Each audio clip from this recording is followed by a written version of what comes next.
have to say Goedemorgen. So I'd like to acknowledge the presence of Mr. Harry Putka from the Embassy of the Kingdom of Netherlands to the Republic of Trinidad and Tobago, Ms. Aisha Clark Roach from the Solid Waste Management Company Limited of Trinidad and Tobago, and Mr. Guido van de Kortelet of Tau BV of the Netherlands. Colleagues, it's an absolute pleasure to be doing these opening remarks, and I will be brief because we have quite a few speakers, to say that this project highlights the ability to collaborate amongst agencies in order to action a science-driven results. So this consultancy came out from the Tau Foundation of the Netherlands, doing some work in another capacity and seeing an opportunity for collaboration. And I have to laud the efforts of Tau BV and of course to Guido in particular to allow us to collaborate. And I have to acknowledge SwimCall for being open to the idea of this collaboration, because they wanted to see how they can improve the work that they are doing at the landfill in the Beetham in Port of Spain, Trinidad. So this really highlights that the ability to do this type of work and move the bar on science. Of course, when you are presented with the results, you will see that there's room for additional work, and we'll also discuss some proposed measures going forward, because we can't leave it undone. So I really want to say thank you for joining. Please be interactive and ask questions. And of course, I have to also acknowledge that we do have participants beyond Trinidad and Tobago in the call. So they have an interest to see what work was done and probably even replicate in their countries. And in our capacity as the BCRC Caribbean, we would of course try to assist you there where possible. So thanks very much. And I look forward to a very good webinar. Thank you very much. Shalina, back to you. Thank you so much, Ms. Battersing. Next, I would like to invite Mr. Harry Putka of the Embassy of the Kingdom of the Netherlands to give us his opening remarks. Mr. Putka. Good morning, ladies and gentlemen. Good morning all. Can you see me? Yes, we can. Okay, excellent. So, good morning to all of you. It wasn't not that long ago that the Netherlands was faced with a solid waste management problem. Back in the 1980s, it came to light that a housing development in a small town was built on an old landfill. This disposal site had been used for chemical and household waste, and concerns were raised about the potential exposure of the residents to toxic materials. Many other similar sites were discovered then as well, and the possible effects of soil pollution became a public health concern. In that same decade, in the 1980s, the Netherlands also had to grapple with a lack of landfill capacity. These combined situations forced us to look at our waste management policies. We undertook a series of measures, including carrying out in-depth studies to assess the scale of the problem and how to solve it, getting input from waste management stakeholders who formed a National Waste Stakeholders Council, implementing and enforcing stringent legislation and standards, and the last point, making a commitment to create as little waste as possible. Now, a waste management policy is implemented in my country, where priority is given to reducing, reusing, recycling, and recovering waste. The landfill is only used for types of waste which cannot be recovered or incinerated. As a result, the Netherlands was able to reduce the amount of landfill waste from 35% in the mid-80s to only 2.3% only a decade ago. The Embassy of the Kingdom of the Netherlands here in Trinidad and Tobago was eager to contribute to the funding of this project because we believe in it. The Embassy saw this as an opportunity to collaborate with Trinidad and Tobago in achieving the Sustainable Development Goals. And I will highlight two of them, please. SDG 15 is about protecting, restoring, and promoting the sustainable use of terrestrial ecosystems. The harmful impact of the microplastics and other improperly treated waste in the Beetham landfill has far-reaching consequences for the fragile ecosystem in the Caroni swamp. And that is an important habitat for our for the Trinidad and Tobago majestic national bird, the scarlet ibis, and other wildlife in that area. Meanwhile, the SDG 11 aims to make cities and human settlements inclusive, safe, resilient, and sustainable. One of the ways to do that is to pay special attention to the air quality and other waste management. It has been stated that the landfills in Trinidad and Tobago are a source of toxic smoke and contamination, and they pose serious health risks. This project also corresponds to our goal of promoting climate action worldwide. The Netherlands wants to help speed up the global transitions to a net zero circular economy by 2050. We take note of the findings, that one of the findings in this fourth report on the impact of landfills of the environment in Trinidad and Tobago in 2022 was that Trinidad and Tobago was seeking to achieve a system where 90% of waste is recycled by the year 2025. This project is a step towards that. The research done and the data collected can help shape a waste management policy in which waste is seen as a resource in a circular economy. We want to commend the implementers of the project for undertaking this task. As I understand, it was not easy to access some parts of the landfill because of the thick vegetation. We also want to thank them for keeping us updated on every step of the way. We look forward to seeing the follow-up step of this project and stand ready to assist. We also want to take the opportunity to call the stakeholders to develop and implement policies and legislation that are geared towards sustainable waste management in Trinidad and Tobago. Thank you very much. Thank you very much, Mr. Putka, for your invaluable contribution. Next, I would like to invite Ms. Aisha Clark-Roach, Operations Manager at SwimCall, to deliver her opening remarks. Good morning, everybody. I hope everybody's hearing me clearly. I would like to say a special good morning and acknowledge Ms. Jewel Batchersing from BCRC Caribbean, Mr. Guido van de Cortlet, from TAU, and the members of the Dutch Embassy and all other members joining us this morning. Right? Just a brief history of SwimCall. We were established in the 1980s with the original mandate to close and rehabilitate several landfills nationwide, open dump sites and landfills nationwide.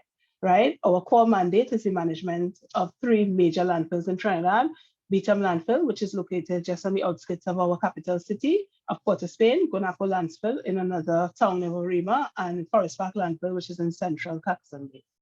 One of SwimCall's SwimCall's mission statement is to deliver innovative and sustainable solid waste management solutions and promote a culture of care for the environment.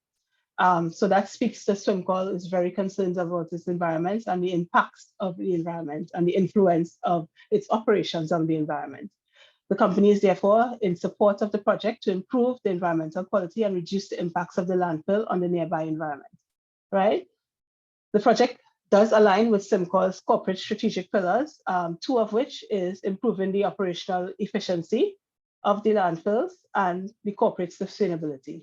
So we align with improving the operational efficiency through better landfill management practices and infrastructure, and improving environmental quality of the environment along the landfill.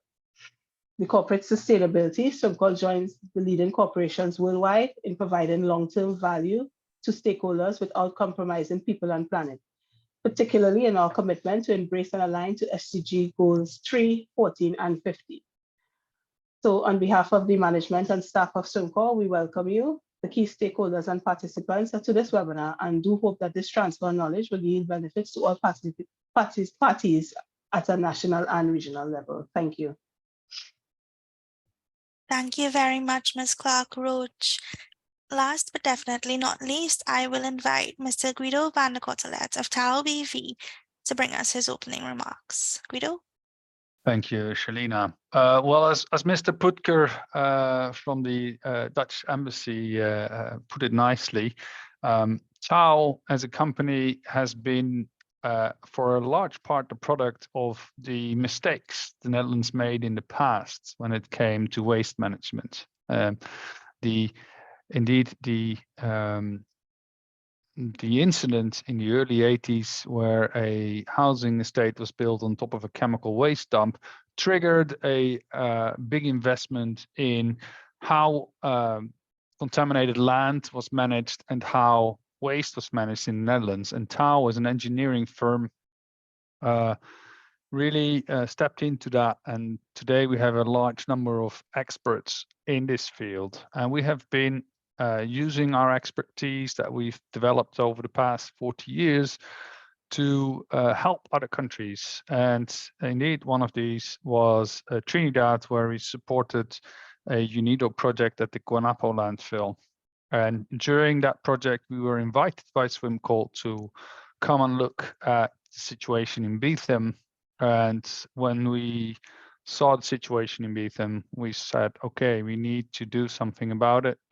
And together with SwimCorps, BCSC Caribbean, the support of the Dutch Embassy and the TAO Foundation, we managed to get the resources together for the current project. So we're really happy that we've been able to do this, and we're eager to show you what we have achieved so far and where we can hopefully go all together. Back to you, Shalina. Thank you very much, Guido. At this juncture, we would like to invite participants to take a group photo. Kindly turn on your cameras if you are able.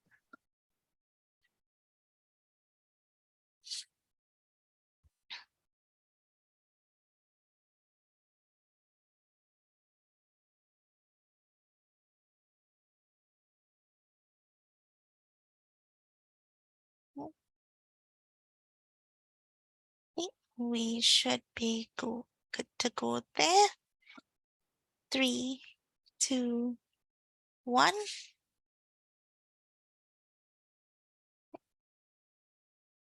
Can we have one more with the support of the BCRC team to take some screenshots, please?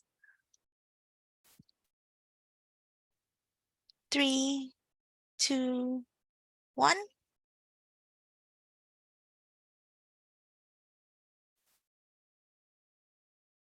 Amara, can you confirm if we're all right there? Great, thank you so much.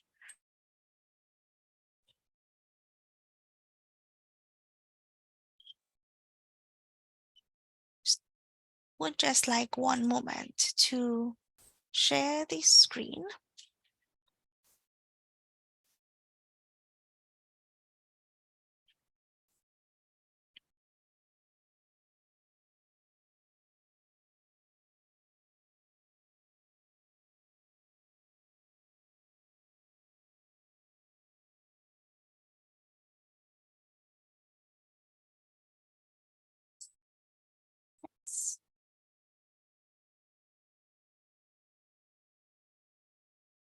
Great. Now I will give a brief overview of our agenda for today's webinar. We will have an overview of the project, followed by some insight into the site investigation as well as the proposed solutions. Then we will have some information on the progress of the implementation of those solutions to date, as well as a look at the funding proposal related activities. Lastly, we will have our questions and discussion session where we will invite all participants to contribute. Now, I would like to invite Ms. Rachel Ramsey, Project Coordinator at the BCRC Caribbean, to give us a look at the project's background and overview. Rachel? Thank you, Shalina. Good morning, everyone, or good afternoon, depending on where you are. Confirming that you all are hearing me all right? Yeah. Okay, so hello again. And as Shalina mentioned, I'll just be touching with you briefly on the project background and overview and sort of setting the scene for where we are today. So we would have heard from the opening remarks, the evolution of the project in that based on TAO's previous work in Trinidad and Tobago, we would have recognized some advanced challenges at the Betham landfill in Trinidad and Tobago. And so we sought the funding and support of the TAO Foundation to move forward to better understand what we have before us. And so the project, as we would have heard, is called Improving the Caroni Ramsar Nature Reserve. And we're looking at reducing the impact of the Betham landfill and surrounding areas in Trinidad and Tobago. And this was a novel project to us in that, in addition to better understanding the challenges that we have at the site and the surrounding areas and developing recommendations for those, the project also focuses on the transfer of knowledge. And this is not just at the national level, but at the regional level, because we recognize that in the region, we face similar challenges. We have cross-cutting concerns as it relates to those waste management sites and facilities that we have. And also given that we are island states, quite a few of our waste management and disposal sites also very near to coastal communities. So the cross-cutting concerns come through there. And then, of course, the migration of the litter and the introduction of microplastics into the marine environment or the other environmentally sensitive areas we might have close to those would pose similar threats and concerns. And so the recommendations from this project, there is a potential, for us to learn based on this experience and maybe implement or move forward in a similar manner with the different projects countries. So overall, we had the support of the TAO Foundation as a main funding agency here for the project, and we had the BCRC Caribbean providing technical and administrative support. We had the TAO BV being the main lead technical agency here supporting us. We had the SWIMCAL that provided both financial, technical, and also administrative support on the project. And we would have heard from the Embassy of the Kingdom of the Netherlands, where administrative and financial support would have been provided also for the execution of this project. And so we began in April 2022, and we're coming to an end. And we'll touch briefly on the next slide in terms of where we are. And overall, we had a project budget of 125,000 euros. So on the next slide now, we'll see overall the different phases of the project execution. So we started with the site assessment in order to get a proper inventory of resources and better understand the pathways, any potential leakages from the Betham landfill into the surrounding areas. And this activity was led by TAO, and we'll hear a bit more on this from Guido and Eluna. And then in addition to that, the conceptual solutions and potential recommendations to limit the impact on the Caroni swamp was also developed by the TAO group. And so we will hear a bit on that. And so the BCRC Caribbean led activity 3, or component 3, where we took a deeper dive into the recommendations and we looked for potential funding opportunities regionally and internationally for projects of this nature. And the intention is, in addition to under phase 4, presenting these results to us in the country and the region, we're also looking at exploring and doing a bit of outreach to potential project funding agencies to see how best we can move forward in the medium to long term with implementing those solid recommendations that we've developed with the TAO group and with SWIMCAL. And so where we are today is on phase 4, and we'll be presenting to you a bit on the first 3 phases and discussing a bit on how we hope to advance the work that would have been conducted here as we move forward. So with that, I will pass you back to Shalina. Thank you very much. Thank you so much, Rachel, for that concise overview. Next, we will hear from Mr. Guido van der Kortelet on the site investigation and proposed solutions. Thank you, Shalina, Rachel. Yes, I will present the site investigation results. So next slide, please. I'll go. Yeah, let me start with the Beetham landfill itself. For those of you not being familiar with Trinidad itself, it's on a bit of an unfortunate position, I would say, or an unfortunate location, as it is upwind of Port of Spain. It's a bit to the southeast of the capital, and so with the trade winds, anytime an incident happens, the smoke will be blown towards Port of Spain. And you see on the picture the landfill itself, which is about 90 hectares in size. So it's a pretty big landfill site. And you see to the west of the landfill the wastewater treatment plant and the research area that we have included in our project. So we have included basically the whole area between the main highway and the Caroni River that you see on the southern tip of our research area. Why did we do that? Because we believe that this is the area of the swamp that is mostly influenced by the landfill. And yeah, we had to make a border somewhere within the site area. If we go to the next slide. So what we wanted not just to the landfill itself, sorry. So the landfill itself has been in use as the main landfill for the city of Port of Spain since 1970. It's about 90 hectares and receives around 500 tons of waste per day.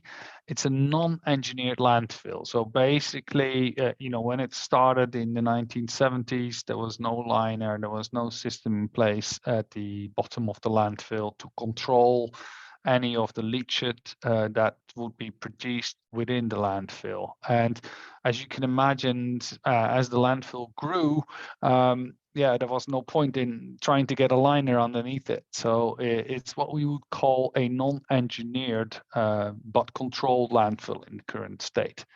The landfill has a number of sludge ponds as well, where waste from septic tanks is disposed, and it's in a part of a former mangrove area. So the landfill itself was built in the mangrove, and from a geological point of view, the subsurface is clays and peats, which they will compress, and it will mean that the landfill has actually sunk under the original surface, and the bottom of the landfill is clearly in contact with the groundwater in the area.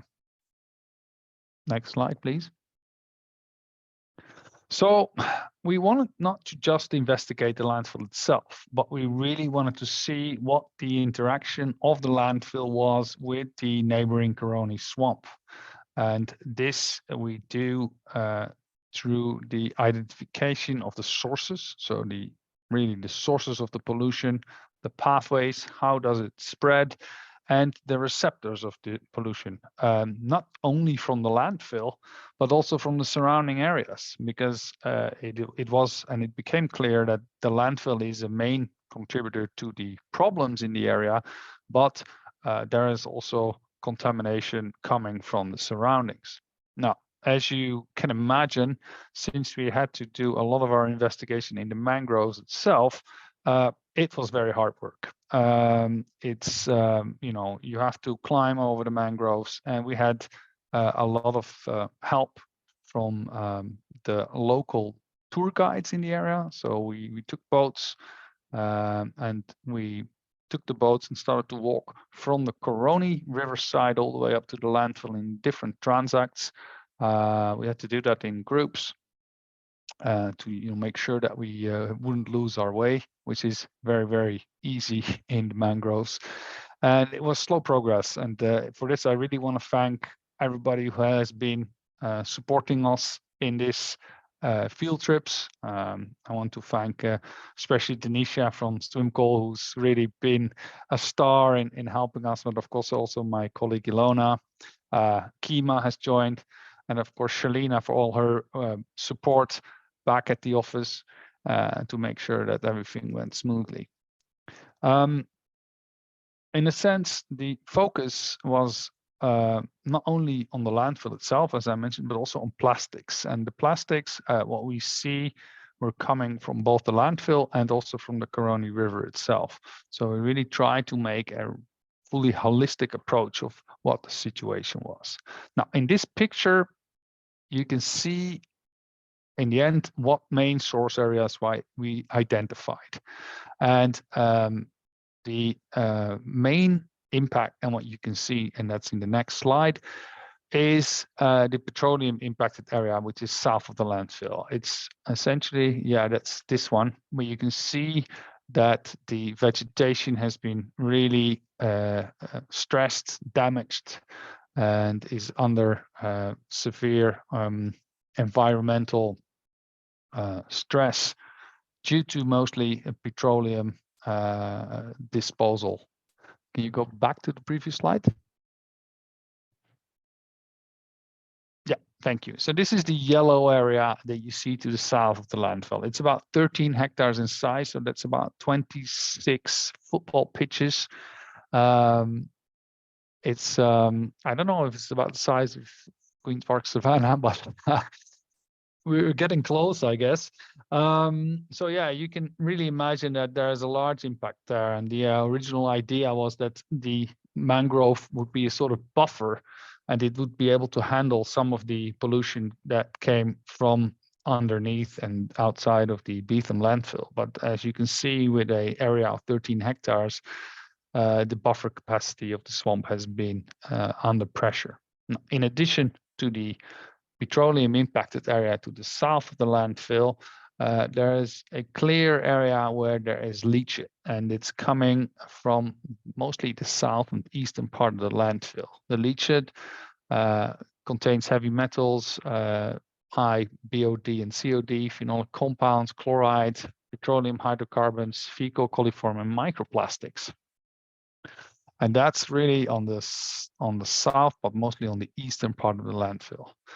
And another important source area that we found was plastic, and that was coming from the Caroni River on the southern border, but also from a canal which is to the east of the landfill, and that comes from the Beetham estate. And what you see there is that especially plastic bottles, they are taken by the river, and when the river rises, the plastic bottles go over the river banks and they get stuck between the roots of the mangrove system.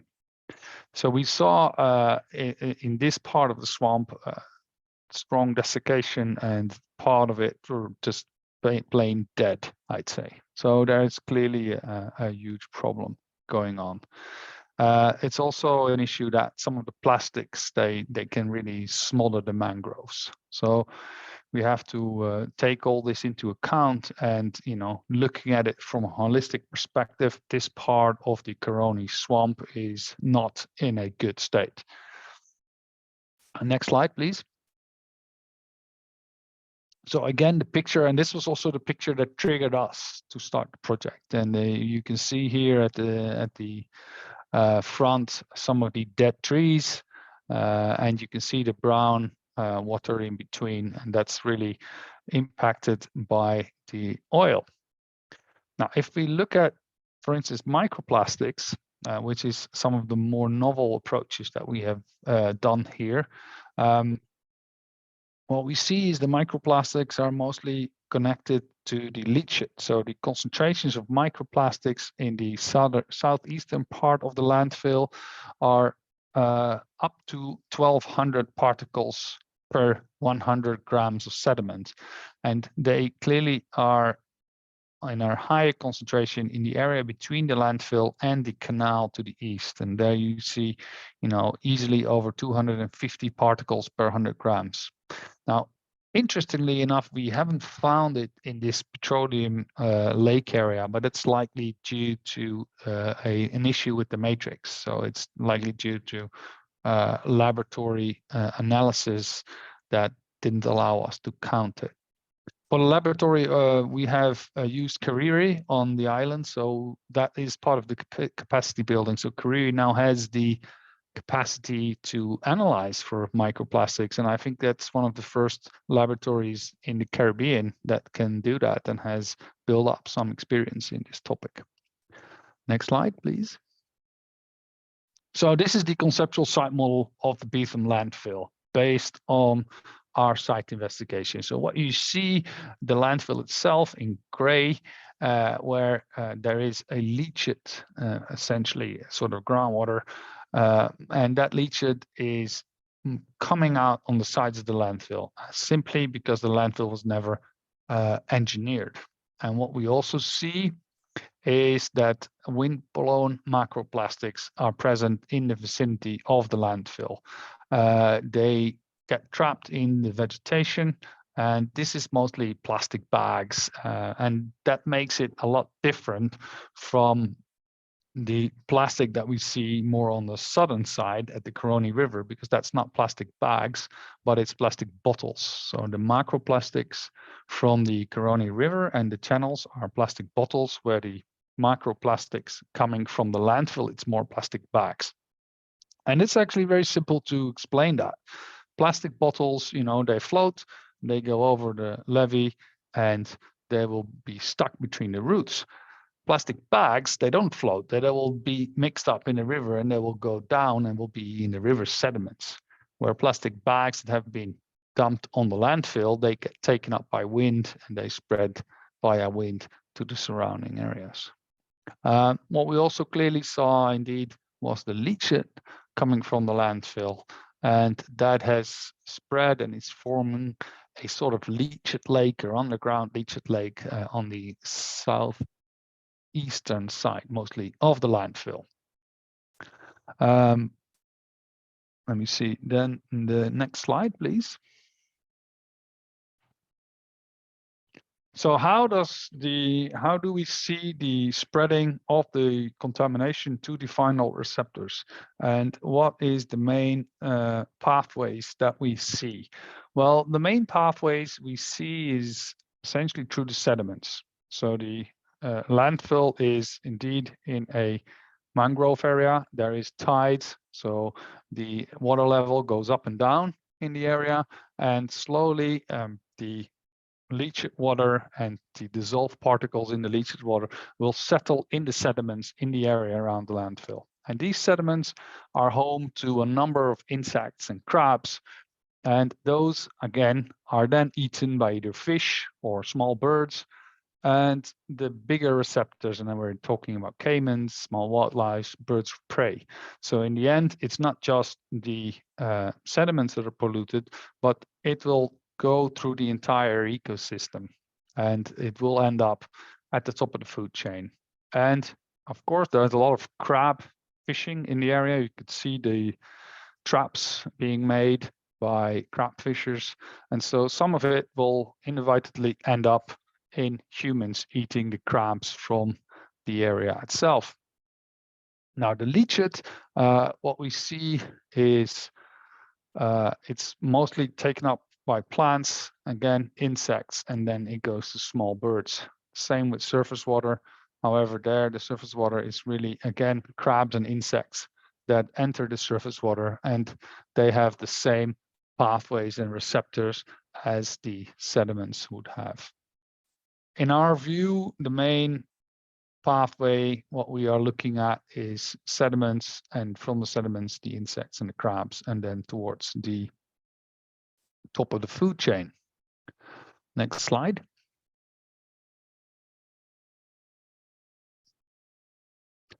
So after our initial investigation, we sat together and we want to come up with the remediation plan. What do we need to do? And because we don't want to just investigate for the investigation, we want to move forward. And I think this is part of the current meeting, is that to show that, okay, what steps do we need to take and what can we do to improve this situation and to improve it from a more holistic perspective. And we came up with the following concept. And I have to say that, of course, the concept is based on current knowledge.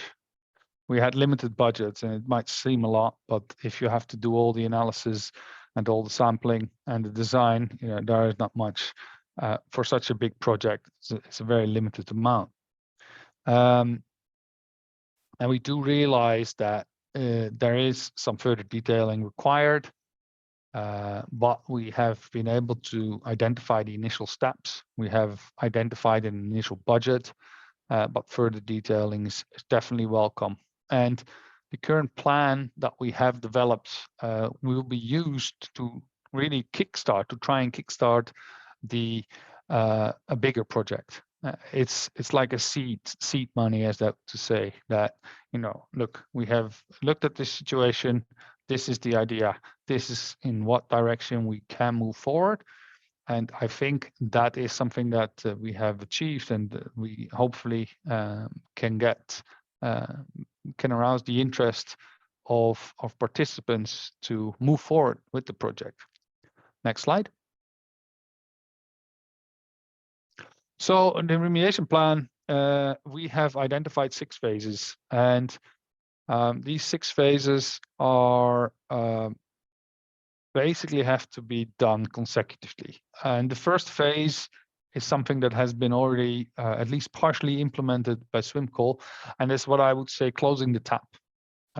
What was identified during the site investigation is that some of the disposal on the landfill was not complying with the actual requirements of SWIMCOL, and that was mainly due to illegal disposal of oily wastes in the septic tanks procedures, and that caused a outflow of contaminated water with petroleum hydrocarbons, which then caused the let's say the petroleum hydrocarbon impacted area to the south of the landfill. Can you go to the next slide? So we recommended to SWIMCOL to prevent and limit the dumping of these harmful substances, and to develop protocols for stricter gate control and storage on the landfill, to make sure that the types of waste that be from landfill and the condition of the landfill would be aligned. And that would also include closer monitoring of other contractors. I think these actions have been already implemented by SWIMCOL, so they really taken this at hand, and there have been additional controls already, and maybe some of the culprits have been identified. So I think this is a great first step, and that's what we call closing the tap. If we don't close the tap on this illegal dumping of oily wastes, we can clean up as much as we want, but it will just come back. Now, there is some more actions to be done, including reducing the tipping area and more frequent closing of the waste, which would actually, in the long term, reduce the amount of leachate coming from the landfill. Now, we all should realize that as it is a non-engineered landfill, it's 90 hectares in size. Even if SWIMCOL would stop disposing waste at the landfill as we speak, there would still be formation of leachate for decades to come, simply because the waste itself, it will take time for the leachate to generate, and so it's not completely possible to eliminate the outflow of leachate from the landfill. We always will need to have something in place to prevent this. And so we have to keep that in mind when we go to the next phase. This is actually a map of where the actions of phase 1 should be taken. So we have better gate control at the northern end, and there is a closer monitoring of the other operators, proper storage of harmful wastes in the center, and the more frequent closing of the waste and reducing of the active tipping area. Now, next slide, please. So this is actually phase 3, but there is a phase 2. Phase 2 is the improving the investigation results. So we do realize that there is a need for further detailing of the current site investigation, and that can really assist with future remediation design. And this further detailing especially connects to the investigation of the petroleum impacted area. What is the size, both horizontally and vertically? We know it from aerial photographs, but we only know the horizontal extent, not the vertical extent. We would also need to know exactly the type of soil that is present in the area, and the oil type, and the potential for instance, immobilization or biodegradation of this oil contaminated sediments. These are actions that are really needed to make sure that the future design is robust. In addition, a hydrological model of the landfill can better predict the quantities of leachate coming out, and that translate then into the design of the leachate collection and treatment system. Now, for phase 3, since we didn't have phase 2 yet, we did have a conceptual design, which does require additional information. Now, the idea is to first address the petroleum impacted area, and the remediation action would be to create dewatering basins on top of the landfill. So a dewatering basin, it's essentially a plastic sheet, I'll call it, and it's surrounded by embankments, and the soil is put on top of that, and it's under a slight slope, and over time, and it takes maybe a week, the water from the soil will go into the corner of the dewatering basin, and that can be treated. Now, there is different options to improve it, and depending on the type of sediment and soil. So you can also even have sort of tubes, you pump it in, and then the water is pushed out. But in the end, what we need to do is the contaminated area to the south of the landfill is full of water, and we need to make sure that it's dewatered before it is either biologically remediated or immobilized. And that can be done on top of the landfill within a controlled environment. Now, the advantage of this setup is that the dewatering basins that we are intending to use can be used as lined future landfill cells. So these would be compliant landfill cells. And that's one of the steps that Mr. Putker mentioned during his introduction. In the end, Trinidad and Tobago, you will want to go to a situation where most of your waste will be recycled. And that is a process that for most countries took 10, 20, 30 years. So in reality, it's the full closure of landfills will take time. And one of the options, an intermediate option, can be that there will be reduced landfill cells, compliant landfill cells built in this area that can be used for the landfilling while building up the capacity to recycle. And that's one of the main concepts that we put in to this phase of the project. Now, next slide, please.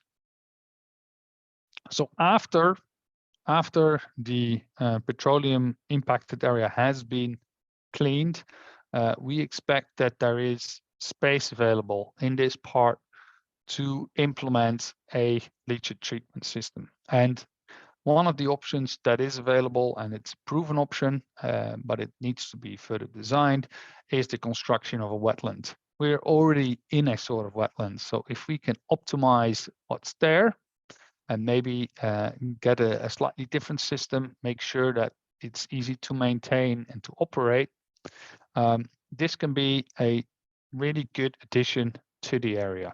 And if we also do realize that to have a system like that in place, we do need additional actions in the current drainage canals. They need to be upgraded, updated, to make sure that everything is in a more controlled situation than it is now. Next slide. Sorry.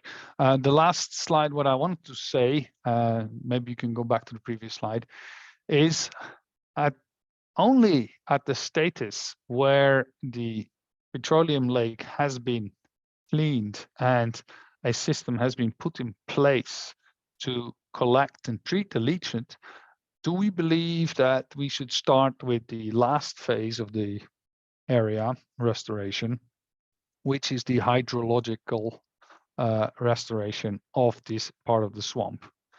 We do see that part of the swamp are under stress, and that's not just because of the pollution, it's also because the water situation is not what it used to be. There have been embankments built in the past, parts of the area do not flood anymore, and these parts are also under stress. But we believe that we can only improve that while having taken care of the landfill itself, because if we improve the hydrological status of this area while the landfill is still, let's say, spreading the leachate and the petroleum area is still present, we will just increase the spreading of this contaminant to the surrounding areas, and that's not a wanted situation. So only at the end, and we call that phase 6, do we see that further hydrological improvement of the area is ready. And I think if we get to phase 6, we have been able to achieve something remarkable, where we have turned around an unwanted situation and hopefully made this part of the Caroni swamp a great addition to the swamp itself, and hopefully an addition to the social development goals for Trinidad and Tobago. That was my presentation, Shalina. I think the floor is back to you.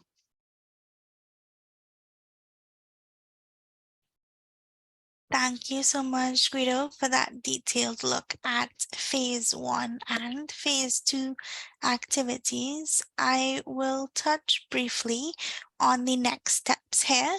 So we would have prepared the funding package, as Rachel mentioned earlier, and the intention is to then approach key stakeholders or potential funding agencies to move forward with the work and to present the funding proposal there. Where we are at today is the final workshop, the webinar for project consolidation, and for outreach activities. There was also a note that we would need to clarify the future status of the landfill, as well as ownership and responsibility for the swamp. Next, I would like to pass to Ms. Maria Along from SwimCall to present to us on the progress on the implementation of the solutions that we had just gone through. Maria, floor is yours. Okay, thank you, Shalina. So good morning and good afternoon to everyone, all the participants. Welcome and thank you for being here. So as Guido would have indicated, the solutions, there are 7 phases, and phase 1, which is really the development and implementation of improved site management, has already commenced. So just to coin the phrase that the director of the BCRC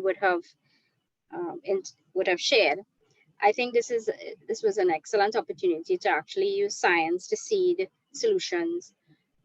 So we were very excited to partner with all the entities here to implement this this project.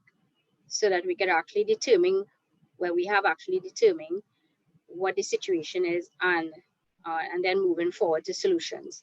So phase one would have been, we have initiated, and it's ongoing in fact.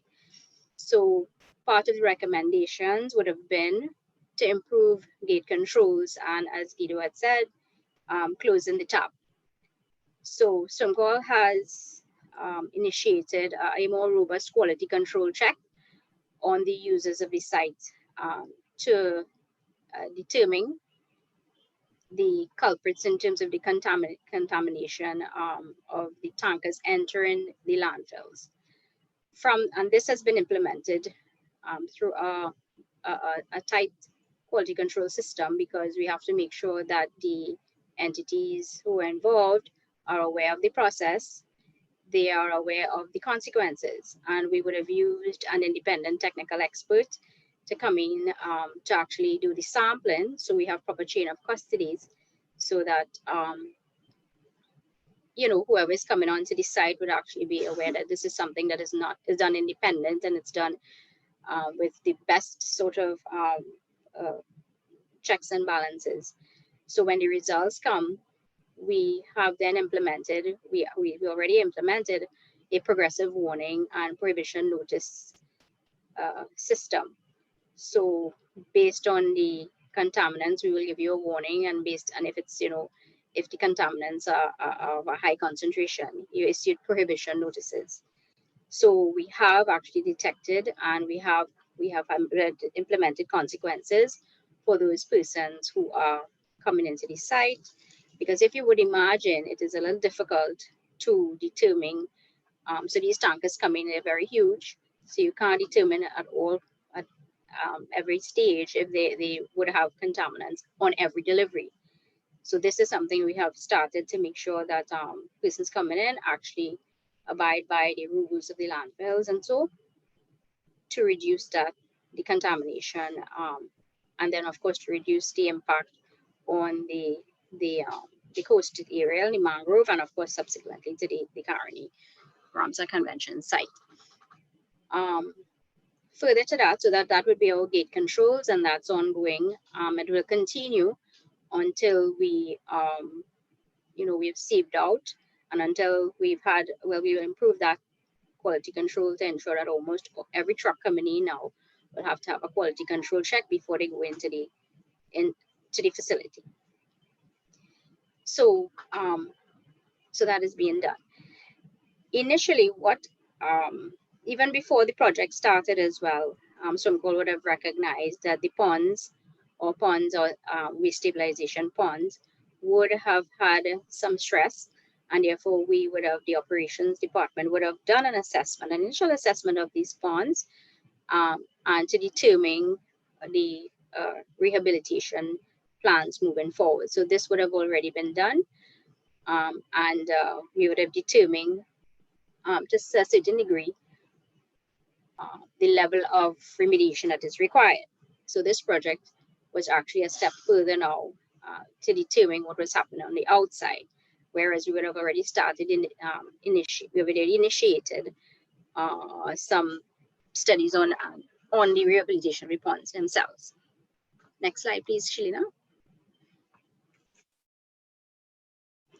Another project that is being conceptualized at the moment, and again, while this project was going on, is the Beetham Sludge Management Project. This project is in collaborations led by our ministry, our line ministry, the Ministry of Public Utilities, and in collaboration with Sumcol and WASA to improve the sludge management within the area, not just Sumcol, but also WASA.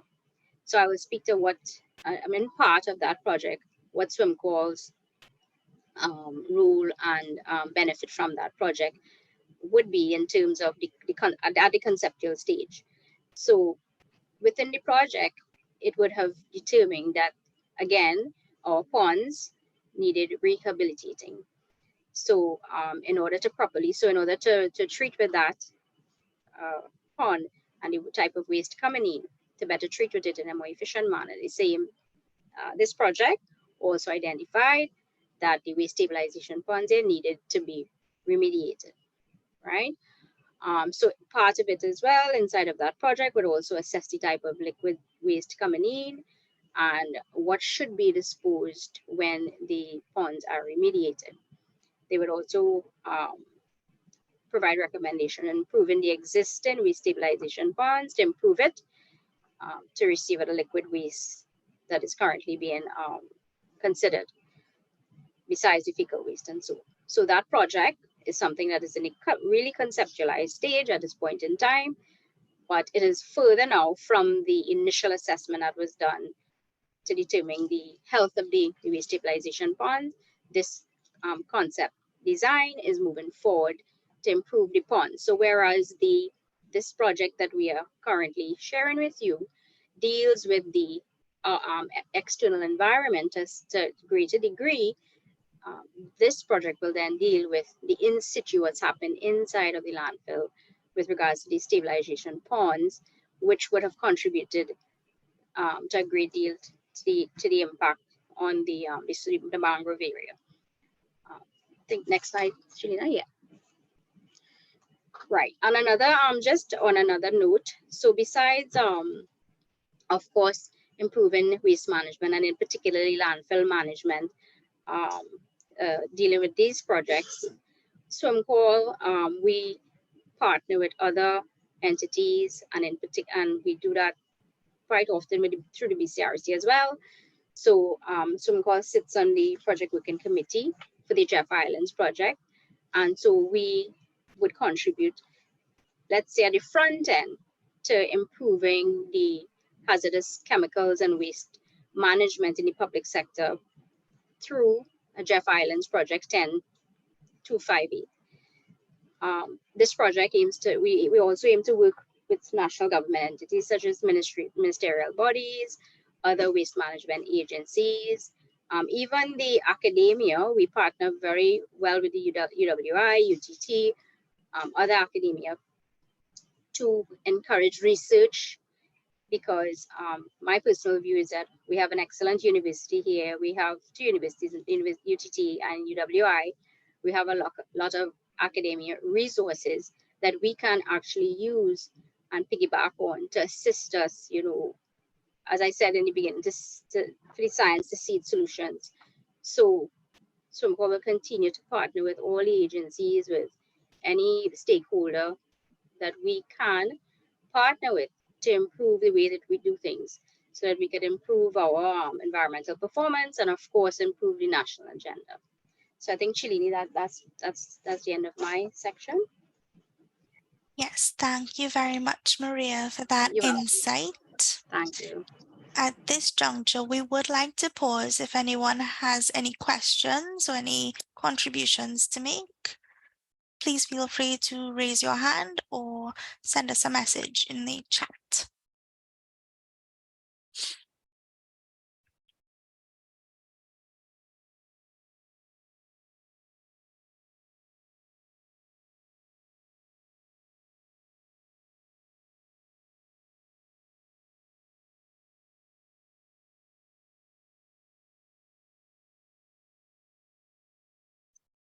Confirming that there's nothing thus far.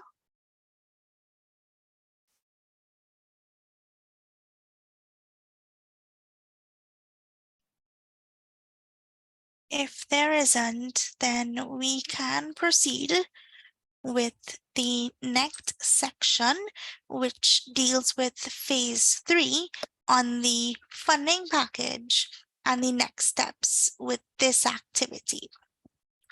So the funding package would have been prepared with the intention of ensuring the follow-up on these proposed activities, which you would have heard from Guido and from Maria at the Beetham landfill and the Caroni swamp. So what we would have done, it exists as a collection of documents and resources which contains the funding proposal, a list of potential funding entities, a funding proposal briefing document, as well as the cover letter template. So while we go through, we would identify select funding agencies, potential funding agencies, and engage with them to support with advancing the proposed work.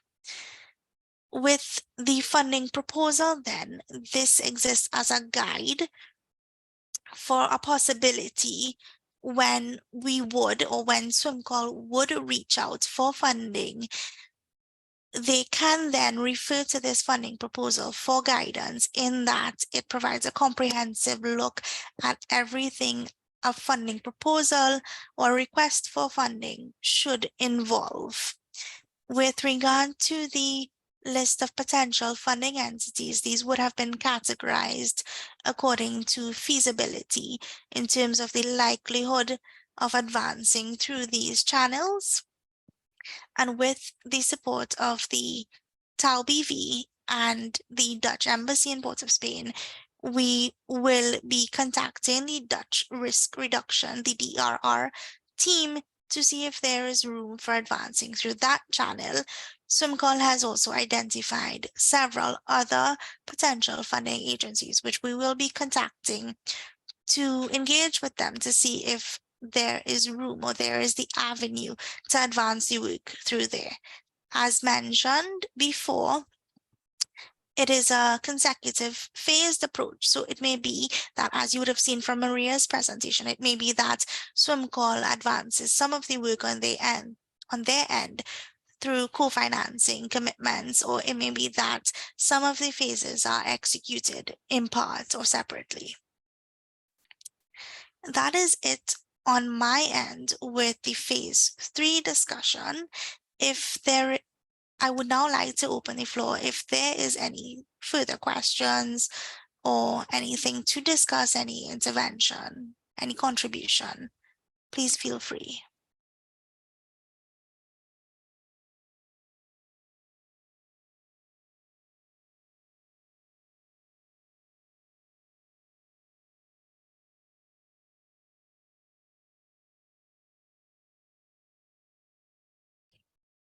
Can we confirm that there's nothing in the chat either? Hi, Shalina. There's nothing in the chat. All right, thank you. If there are no further contributions or questions, that brings us to the end of our webinar. And first, I would like to invite Ms. Jewel Battersing to bring us her closing remarks, followed by Ms. Maria Along. Thanks very much, Shalina, and thanks again to all the presenters. So you would have, are you? Okay, I'm seeing the blank screen. Are you hearing me, Shalina? Yes, we're hearing you clearly. Okay, great. Yeah, yeah. So thanks very much to the presenters, and Guido, of course, for sharing the overall findings. And of course, we do believe in sustainability, so we do want to pursue further work here. We recognize that there is an issue. And of course, it's the end all and be all of it is funding. So we have to find an appropriate funding mechanism to pursue. Locally too, in addition to the DRR, we could also consider looking at the Green Fund as an option as well, and taking forward to see what other support we can provide for SwimCall in ensuring that we do this in a very environmentally sound manner.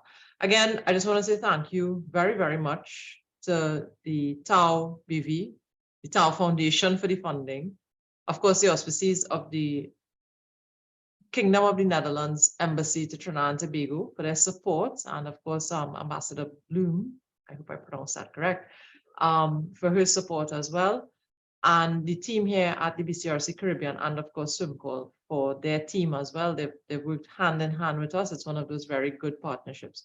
So thanks very much, and we'll do look forward. And of course, to the other countries that are participating, I will wear that hat and say to you that, you know, you can approach us to see if we can build similar type projects for you going forward, so that we also ensure that we meet our mandate for the region as well. So that, thank you very much, and do have a good day. Thanks very much, Shalina. Back to you.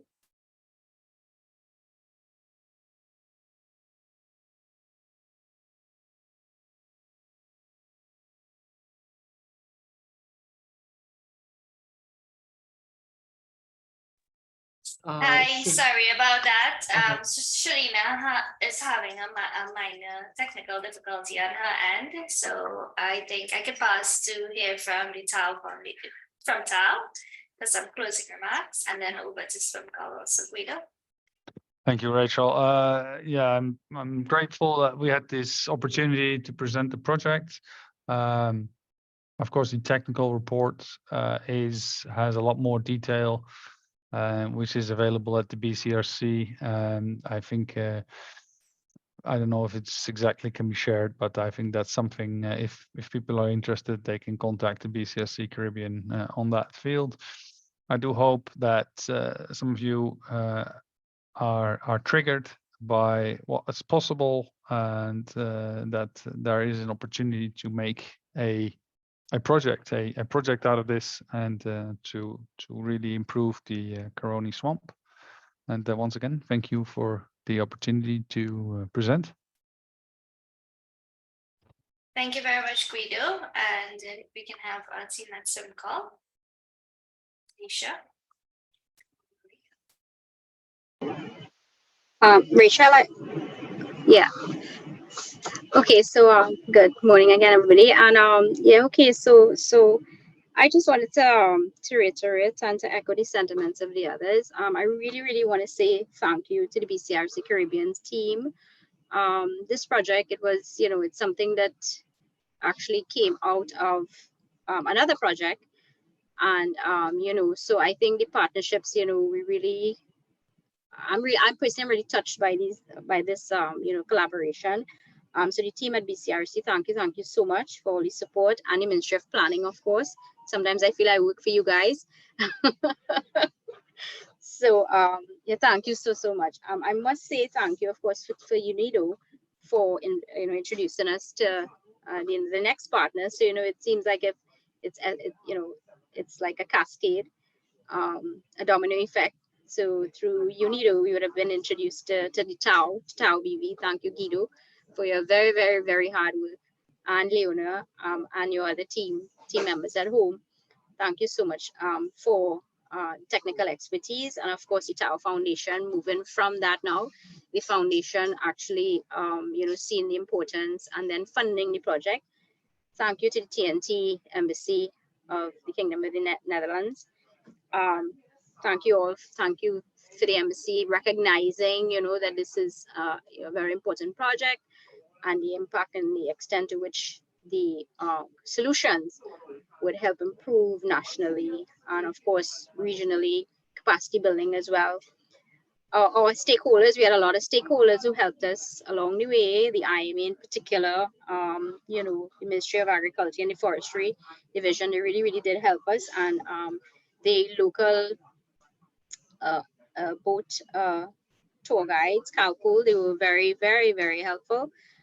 They actually they took us into, I would say, where no man has gone before. I would dare to say into territories that I've been in the mangroves, not that one, way up there, and I don't like the feel of mangroves, and they actually walk in through that mangrove. And so I mean, it was a lot of hard work. So thank you, all the stakeholders who were involved. I have to thank my swim call team. We spoke about Denicia, but she's one of the stars, but we have a lot of others that work behind. Camille, Nigel Thompson, who is in security, he has always been a champion. So my swim call team, we have a lovely synergy here. Operations staff as well, the supervisor of the landfill, Lomas, QHSC team, the entire team. Our safety officer, Nikki, she was there in the boat with us. And I want to thank my management team as well, who is here with me. They're always supportive and everything. So we do have I personally would like, and from the management and staff at Swim Call, to thank everybody who helped us through this project. And I know that from this, you have emerging findings, and so from these findings we have a lot more work to do, and I know we have future partnerships to make. So I look forward to that. Yeah, so I think it was a hard project thus far, but we still have a lot of work to do. So I'm looking forward to that, and thank you all so much for the support, and thank you, Shalina, if I did not say that. You've been a wonderful coordinator with the entire project, right? So we look forward to future successes. Thank you so much, Maria, and thanks again, everyone, for those warm sentiments. With that, we will close. Do enjoy the rest of your day, and thank you very much for your attendance and your participation today. Take care, everyone.